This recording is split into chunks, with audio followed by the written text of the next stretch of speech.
الحمد لله نحمده ونستعينه ونستغفره ونؤمن به ونتوكل عليه ونعوذ بالله من شرور أنفسنا ومن سيئات أعمالنا من يهده الله فلا مضل له ومن يضلل فلا هادي له ونشهد أن لا إله إلا الله وحده لا شريك له ونشهد أن سيدنا ونبينا مولانا محمدا عبده ورسوله أما بعد فقد قال الله تبارك وتعالى في القرآن المجيد والفرقان الحميد أعوذ بالله من الشيطان الرجيم بسم الله الرحمن الرحيم إنما يريد الله ليذهب عنكم الرجس أهل البيت ويطهركم تطهيرا وقال فمن حاجك فيه من بعد ما جاءك من العلم فقل تعالوا ندعو أبناءنا وأبناءكم ونساءنا ونساءكم وأنفسنا وأنفسكم ثم نبتهل فنجعل لعنة الله على الكاذبين وقال النبي صلى الله عليه وسلم فاطمة بضعة مني فمن أغضبها فقد أغضبني أو كما قال نبينا عليه الصلاة والسلام۔ محترم معزز سامعین، جیسا کہ آپ حضرات جانتے ہیں کہ حضرات صحابہ اکرام رضوان اللہ تعالی علیہم اجمعین کے تذکرے اور ان کی سیرت کا تذکرہ آپ حضرات کے سامنے چل رہا ہے۔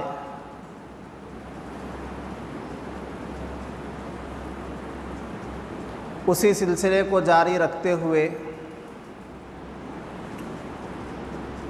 سیدہ کائنات جنتی عورتوں کی سردار فاطمہ بنت محمد صلی اللہ علیہ وسلم کی سیرت مبارکہ کا تذکرہ آپ حضرات کے سامنے کرنا چاہتا ہوں۔ عام طور پر حضرت فاطمہ رضی اللہ تعالیٰ عنہ کی زندگی اور آپ کی سیرت اور آپ کے اعمال کا تذکرہ خواتین کے اجتماعات میں کیا جاتا ہے، لیکن چونکہ ہمیں بھی تو پتہ ہونا ہے کہ ہمیں اپنے گھروں کا ماحول کیسا رکھنا ہے، اس واسطے ہمیں بھی یہ جاننا بہت ضروری ہے کہ حضرت فاطمہ رضی اللہ تعالی عنہا کی زندگی کس طریقے سے ہمارے گھر کی عورتوں کے لیے نمونہ بن سکتی ہے۔ آج دنیا جس بے راہ روی کا شکار ہے، جن غلط راستوں پر آج دنیا چل رہی ہے، یہ ان کے پاس صحیح آئیڈیل نہ ہونے کی وجہ سے ہے۔ صحیح آئیڈیل کو اگر سلیکٹ کیا جائے، انتخاب کیا جائے، تو پھر اس کے بعد میں زندگی بھی صحیح گزر سکتی ہے۔ جنہوں نے غلط آئیڈیل چنا، انہوں نے غلط راستہ چنا، ان کی منزلیں کبھی بھی کامیابی کو نہیں پہنچ سکتی۔ اس واسطے ہمارے لیے ضروری ہے کہ ہم صحیح آئیڈیل کو چنیں اور ان کے راستوں کو اور ان کی زندگی کو اور ان کے طریقوں کو اپنے لیے مشعل راہ بنائیں۔ ایک بہت بڑی کمزوری ہم مردوں کے اندر خاص طور پر یہ ہوتی ہے کہ ہم دین کی بہت سی باتیں سن لیتے ہیں، چاہے آپ مسجدوں میں آئیں تو آپ دین کی بات سن رہے ہیں، جمعہ کے خطابات میں آپ بیٹھے آپ دین کی بات سن رہے ہیں، مسجد میں تفسیر کا درس ہوتا ہے آپ دین کی بات سن رہے ہیں، کسی جلسے میں آپ شرکت کر لیے آپ دین کی بات سن رہے ہیں، جماعت آئی گشت میں آپ گشت کے بیان میں آپ بیٹھے دین کی بات آپ سن رہے ہیں، مغرب کے بعد کی بات میں آپ بیٹھے دین کی بات آپ سن رہے ہیں، الغرض کسی عالم کی صحبت میں آپ جا کر بیٹھے دین کی بات آپ سن رہے ہیں، لیکن ہم نے ان کو سنا اور یہیں پر چھوڑ کر چلے گئے۔ یہ سب سے بڑی کوتاہی ہماری ہو رہی ہے۔ ہم نے جتنا دین اپنے کانوں سے سنا ہے اس کا 10% حصہ بھی اپنے گھروں تک نہیں پہنچاتے، جس کی وجہ سے آج ہمارے گھروں کا ماحول بگڑا ہوا ہے۔ مرد حضرات تو ماشاءاللہ بہت عبادت میں گزارنے والے اپنے وقت کو، مرد حضرات تو بہت سے برائیوں سے بچنے والے، لیکن گھر کی عورتوں کو دین معلوم ہی نہیں ہے، جس کی وجہ سے وہ لوگ کسی صحیح چیز پر عمل نہیں کر پا رہے ہیں۔ یہ ہماری کوتاہی، ہماری غلطی ہے یہ۔ اس واسطے ہمارے لیے ضروری ہے جب کبھی کوئی اچھی بات آپ سنیں، دین کی بات آپ سنیں، اس کو من و عن اپنے گھر تک پہنچانے کی کوشش کریں۔ جب یہ چیز گھر میں پیدا ہوگی تو خود اپنے اندر بھی عمل آئے گا۔ ہم جا کر رسول اللہ صلی اللہ علیہ وسلم کی حدیث اپنے بچوں کو سنائیں گے کہ رسول اللہ صلی اللہ علیہ وسلم نے جھوٹ بولنے سے منع کیا ہے، اس کے بعد میں دروازے پر گھنٹی بجے گی تو آپ بچے کو یہ کہہ کر نہیں بھیج سکتے کہ جاؤ جا کے بولو گھر میں ابا نہیں ہے۔ آپ یہ جھوٹ نہیں بلوا سکتے بچے سے۔ آپ سوچیں گے کہ بھائی میں نے کل تو بچے کے سامنے حدیث سنائی کہ رسول اللہ صلی اللہ علیہ وسلم جھوٹے کو ناپسند کرتے ہیں، فون بجا، بچے کے ہاتھ میں فون دے کر بول رہے ہیں کہ گھر میں کوئی بھی نہیں ہے، ابا فون گھر میں چھوڑ کے چلے گئے۔ اب یہ حرکت آپ نہیں کر سکتے، اس لیے کہ کل آپ نے اس کے سامنے حدیث سنائی ہے کہ جھوٹوں پر اللہ کی لعنت ہوتی ہے۔ تو اس طریقے سے گھروں کا ماحول بنتا ہے، اور اس ماحول کو بنانے کے واسطے آپ کو ہر اچھی بات اپنے گھروں تک پہنچانا ہے، اس ڈر سے کہ اگر میں بول دیا تو کل سے میرے کو بھی عمل کرنا پڑتا۔ اس واسطے گھروں سے اپنے گھروں میں جو ہے نا دین کی بات سنانے سے اپنے آپ کو پیچھے نہ رکھیں، اس لیے کہ یہ صرف آپ کا نقصان نہیں، آپ کے بیوی بچوں کا نقصان نہیں، آپ کے خاندان کا نقصان ہے۔ آپ کے بچے، آپ کی بیوی، آپ کی بہنیں، آپ کے ماں باپ جتنا دین کی باتوں سے دور رہیں گے، یہ صرف ایک گھرانے کا مسئلہ نہیں ہوگا، آگے چل کر ایک خاندان تباہی کے راستے پر گزر جائے گا۔ اس واسطے ہر اچھی بات کو اپنے گھروں تک پہنچانے کی کوشش کریں۔ یہ میری تمہید تھی آپ کے آج کے اس بیان کی کہ حضرت فاطمہ رضی اللہ تعالیٰ عنہ کے جو واقعات میں آپ کے سامنے سناؤں، سننے والی میری مائیں اور بہنیں جو باہر بیٹھ کر اپنے اپنے گھروں میں سن رہی ہیں وہ تو سنیں گی، لیکن آپ کی بھی یہ ذمہ داری بنتی ہے کہ آپ بھی اپنے اپنے گھروں تک ان باتوں کو پہنچائیں، خاندانوں تک پہنچائیں۔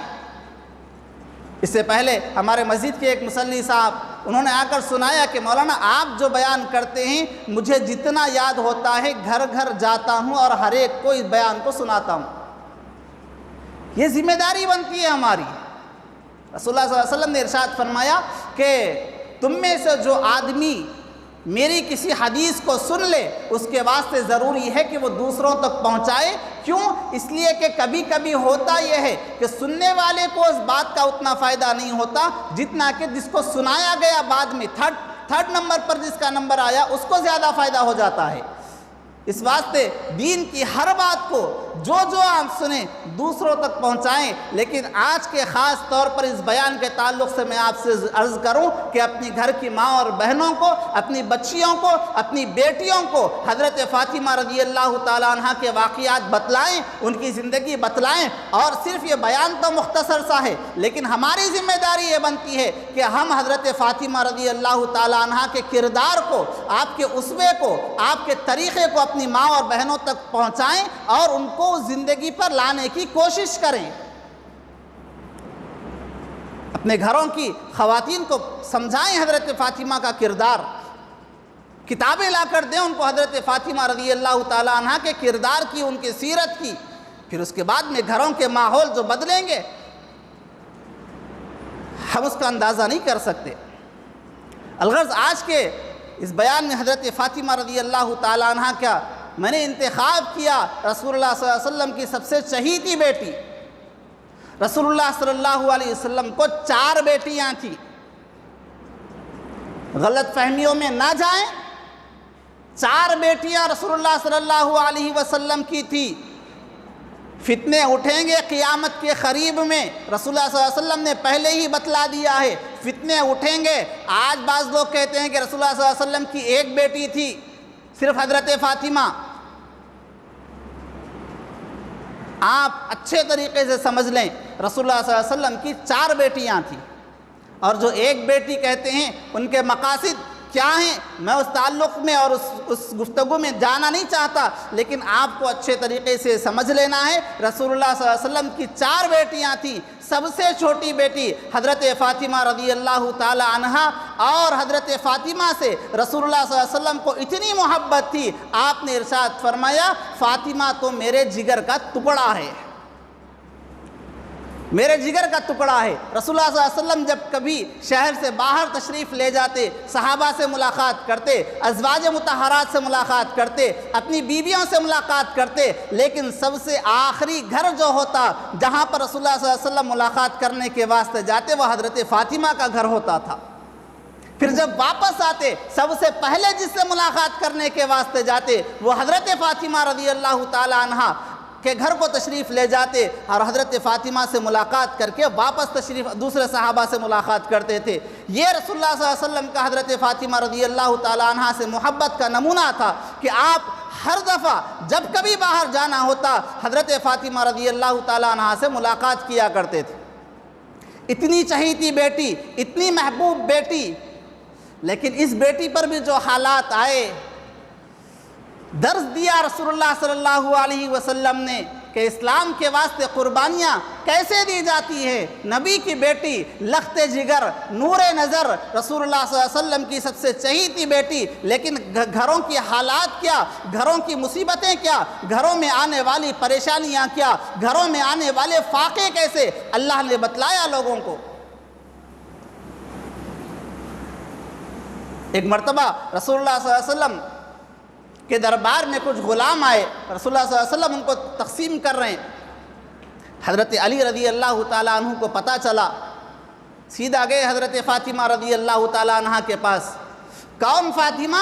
وہ فاطمہ جو جنتی عورتوں کی سردار ہے، جو تمام نبیوں کے سردار کی بیٹی ہے، جو حسن اور حسین کی ماں ہے، جو علی المرتضیٰ کی بیوی ہیں، اتنے عظیم المرتبت خاتون، اور ان کی حالت کیا ہے؟ حضرت علی فرماتے ہیں میں نے جب دیکھا خادموں کو کہ رسول اللہ صلی اللہ علیہ وسلم لوگوں میں، صحابہ میں غلاموں کو تقسیم کر رہے، میں آیا فاطمہ کے پاس، اور آ کر میں نے فاطمہ کی حالت کو دیکھا۔ آئے ہائے کیا حالت حضرت فاطمہ کی! فرماتے ہیں حضرت علی رضی اللہ تعالیٰ عنہ میں نے جا کر فاطمہ سے کہا کہ فاطمہ تمہاری یہ حالت ایسی ہے، جاؤ تمہارے ابا کے پاس کچھ غلام آئے ہیں، جا کر غلام لے کر آؤ جو تمہارا تھوڑا بہت ساتھ دیں گے۔ حضرت فاطمہ گئی رسول اللہ صلی اللہ علیہ وسلم کے پاس مسجد میں، اور دیکھا کہ غلام تقسیم ہو رہے ہیں، بہت زیادہ بڑا مجموعہ تھا۔ حضرت فاطمہ رضی اللہ تعالیٰ عنہ حضرت عائشہ سے مل کر واپس تشریف لائیں۔ رسول اللہ صلی اللہ علیہ وسلم نے دیکھا کہ میری بیٹی آئی تھی اور مجھ سے ملاقات کیے بغیر چلے گئی۔ تھوڑی دیر کے بعد میں جب گھر کو آئے، حضرت عائشہ نے کہا کہ اللہ کے نبی آپ کی بیٹی فاطمہ آئی تھی۔ رسول اللہ صلی اللہ علیہ وسلم کو جیسے ہی پتہ چلا، سیدھا جلدی نکلے اور حضرت فاطمہ رضی اللہ تعالیٰ عنہ کے پاس پہنچے۔ پوچھا بیٹی فاطمہ کیا بات ہے؟ تم آئی تھی مجھ سے ملاقات کرنے کے واسطے، لیکن بغیر ملاقات کرے کے واپس چلی گئی۔ حضرت فاطمہ رضی اللہ تعالیٰ عنہ کیسے کہیں کہ ابا جان مجھے غلام کی ضرورت ہے، مجھے ایک نوکر کی ضرورت ہے، کیسے کہیں؟ نہیں کہہ سکی باپ کے سامنے، باپ کے سامنے نہیں کہہ سکی۔ بیٹیاں منہ کھول کر نہیں مانگا کرتی، یہ حضرت فاطمہ کی وراثت میں انہیں ملا ہے کہ بیٹیاں منہ کھول کر مانگا نہیں کرتی، لیکن باپ کی ذمہ داری بنتی ہے، بھائیوں کی ذمہ داری بنتی ہے کہ وہ اپنی بیٹیوں کا اور اپنی بہنوں کا خیال کریں۔ بیٹیاں نہیں مانگا کرتی، انہیں شرم آتی ہے اپنے باپ سے مانگتے ہوئے۔ تو حضرت فاطمہ رضی اللہ تعالیٰ عنہ بھی اپنی گردن کو جھکائے ہوئے کھڑی ہوئی ہیں۔ حضرت علی المرتضیٰ رضی اللہ تعالیٰ عنہ آگے بڑھے اور کہا کہ اللہ کے نبی یہ آپ کی لاڈلی بیٹی، آپ کی لخت جگر، آپ کی نور نظر، آپ کی جگر گوشہ رسول، اللہ کے نبی فاطمہ بہت کمزور ہے، فاقے ہیں، اور فاقوں کی حالت یہ ہے، اور ان فاقوں پر کام کرتے ہوئے حالت یہ ہے اللہ کے نبی پانی کے مٹکے پکڑتے پکڑتے فاطمہ کے ہاتھوں میں چھالے آ گئے ہیں۔